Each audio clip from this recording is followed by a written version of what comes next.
name's Maria TB. I will be the host of this podcast.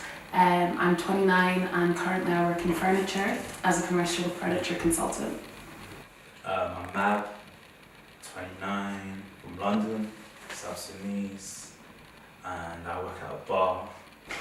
Hey, I'm Arisha, I'm from Canada, and I'm 23 years old, and I'm a model currently in London, internationally. So yeah. My name is Tay, I'm 32, I'm based in Hertfordshire, St Albans. I'm a football coach, professional football coach here in the UK, so that's me. It'd be good for us to discuss like why we decided to come together to do this. Okay. Like, I don't know about you guys, but for me, I care obviously about South Sudan, but I feel like I need to relate more with my community, meet other young people from South Sudan. Growing up in Scotland, as I was telling you guys earlier, there was not many black people when I was growing up, let alone people from my own culture. Yeah.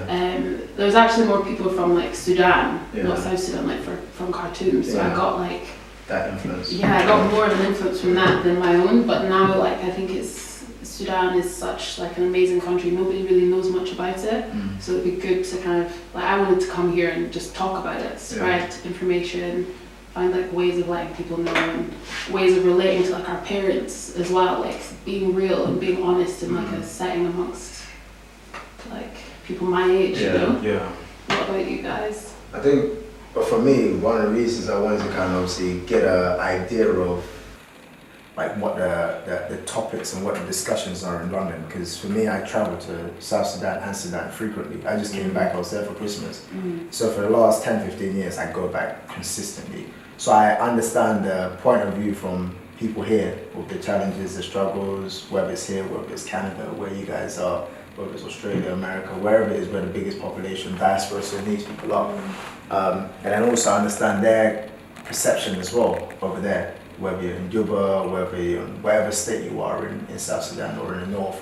So there's always a difference of opinion in terms of the guys that are there and the guys that are over here. So it's just really just to come in today and just find out everybody's personal experiences and just kind of, challenge, agree and figure out, you know, what your perception is, what my perception is. Learn from one another. Yeah, learn from one another and then maybe try to find a solution for some things that, you know, that we may be struggling with, I guess. Yeah, sure. So that's my reasoning. So my reason why I wanted to join today and be a part of this close-knit circle about South Sudanese and like just Sudanese people in general. It's like it holds dear to my heart and really like it brings me a lot of pain because it's like me growing up around a lot of South Sudanese people in Canada. We're a really big community. Majority of us are Dinka too. Yeah. And Where in Canada? I was originally raised in Edmonton, Alberta. Oh, Okay. So I was brought up around there in Alberta, and now I live in Montreal, Quebec. okay. But being around South Sudanese like my whole life, Yeah. and just seeing how people like work with one another, it was really painful because it's like there's always so much hatred towards one another, so much jealousy. Yeah. People always like bringing you down and always like trying to compare you to your sister, your cousin, whoever it was, you know. Yeah. And it was just like a lot of the violence too that's happening and a lot of the youth that are dying. Yeah. All because of what? Because this is my block, this is my corner. End of the day, you guys all have the same friends in mutual. And it's like, you guys, so it's just like, this is something I really want to bring awareness to because it seems like there's so much of us that are dying. And it's just like, I just want to be a voice. We just need to be a voice for the ones who can't speak because they're so terrified because they just don't know how to approach the whole. Were you born in Canada? No, I was actually born in Sudan, Khartoum, Okay. and then I moved to Egypt, Cairo, and then moved to Canada. Yeah. It's interesting what you're saying because like there's this I don't know what it is. It's a phrase. It's called crabs in a barrel. Yeah. I don't know if you've ever heard of it. And it's like, do you know what it is? It's like the crabs all being put in this like shit situation. They're in a barrel, but instead of like helping each other to get out, they are chopping each other up. They're just climbing on each other, doing whatever we can. And it's an unfortunate mentality, and I feel like we do have that a lot in South Sudan, or amongst black people. I don't think that's only in our community though. No, amongst black people in general, for some reason, and instead of building each other up and like supporting each other, leading each other, we stomp on each other and walk over each other to get to what we want. But that's not. But then even at the same time, nobody gets anywhere. Exactly. You just pull each other down. I think, do you know what that does? I think that crabs in the barrel mentality, what that creates is a culture of, you find like the group of whether they're South Sudanese or wherever they're from, they tend to almost isolate themselves, and you do well, you kind of move away. If you find other South Sudanese, you tend to, like, that becomes your new circle. And then you almost create your own community, and you almost expel from what's happening in general society. Because you're doing well in one region, someone else with South Sudanese doing well, you start to get together and that becomes your world. Which it should be a case where you might have 5 or 6 people that can actually influence 1,000 people. But sometimes the fear of coming in, you might lose your life. Like you said, in Canada, you might get killed, or there might be some kind of jealousy or some kind of hate. So you're like, you know what, is it really worth it? I've got a wife, I've got family, I've got friends, might as well stay there. And it kind of, you're conflicted, I think. You know, you're really conflicted. So what do you guys think we can do to change that mentality then? There's a lot we can do actually, like stop categorizing like tribalists to like tribes too. We can start building like small little like get together like community centers where we can bring the kids in, we can teach them a whole range of things. Especially, I feel like if you're more drawn into like your artistic side, I feel like that's where you can find more peace within yourself. Because you're letting go of all the pain that's just holding in.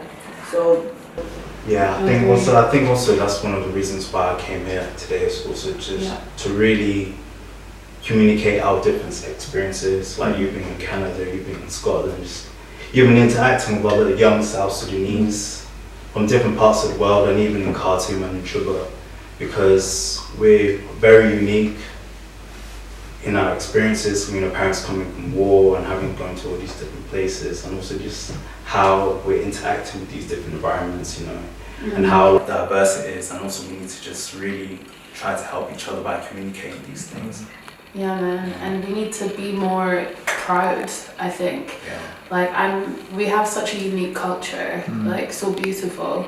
And I always say to people, like, as Southern Sudanese, like we're so welcoming, we're so embracing of like our community, and it's so blessing and a curse. But like having had none of that where I grew up, like I appreciate it so much. Like being able to come to London, have family, like have friends, people that they're not like my first cousins, but they're my cousins. But we have this bond because we understand how it works, and I'm like proud to come from that.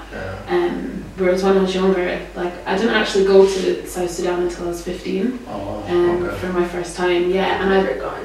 You've never been? I've never been back. No way. I went when I was 18. No way. I went when I was 18. Did you?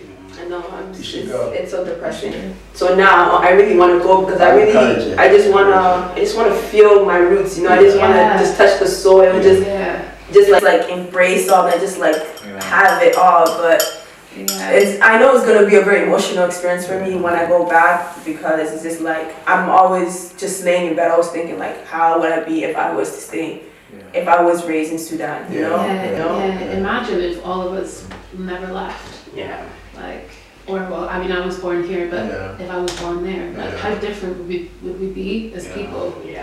So I encourage it. Like I really encourage it. I encourage everybody to go, because obviously there's, it's not what people say it is. I find that 90% of the people that talk about Sudan about the way it is, most of them have never been there before.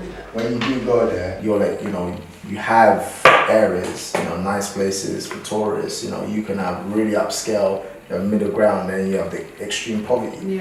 So you can fit in right wherever you feel comfortable. You might go to your villages and go visit. A lot of people go to Juba, settle there for maybe a couple of days or whatever, go to their villages, go see how things are, and then obviously come back to the city. So you won't be deprived of anything that you have in whatever country you come from. You're talking about Wi-Fi, whatever stuff. You have all those facilities. You have everything that you potentially would have in a normal, comfortable environment.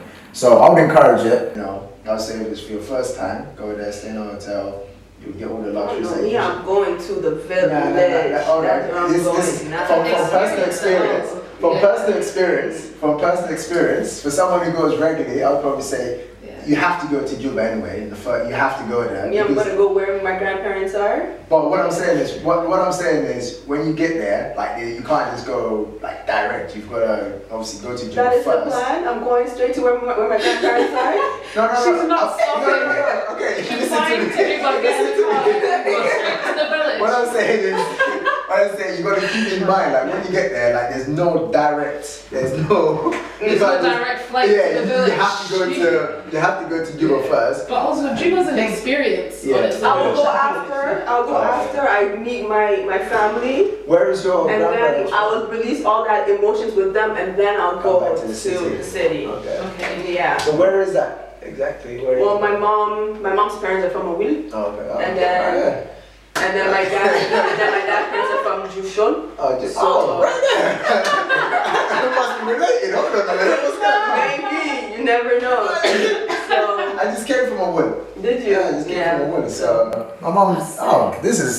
Alright. I would definitely probably related for sure. That sounds too close. Well, I have 7 grandmothers, so. Oof. But also in Juba, you might meet a lot of people, because that's what happened when I went the first 2 times. You meet all these different people, like I was mentioning earlier, like different people, like we met so many different South Sudanese our age. Khartoum, and it's, you interact with each other. Networking and stuff. Yeah, and I remember that time, when independence just came. And it was just weird, like people going to Juba, everyone's like interacting with so many different people. And you even see like people made like solid relationships, friendships, they generally bonded from those times, just meeting each other in Juba. But it's like we had those brief few years where we came together as a nation and everything was good and everything was looking up. And then all of a sudden something just changed. It wasn't good. I was there during that time. I was there for Christmas. It wasn't good at all. Do you know what? Yeah, my brother was there as well. My brother had lived there. He moved out there for 2 years or something, and my mum had been living there for a while, for like 10 years on and off. And my brother, before he went, he was kind of so disconnected from South Sudan, it was almost like he didn't have that African culture around, so he was more towards the white culture. So he went and he finally found this understanding of self, But basically everything started kicking off, shit was going mad, and people started getting flown out on the carrier planes. And my brother managed to get one carrier plane, everyone, everyone's sitting on the floor like proper crisis style, flies out, the next one after him got shot down.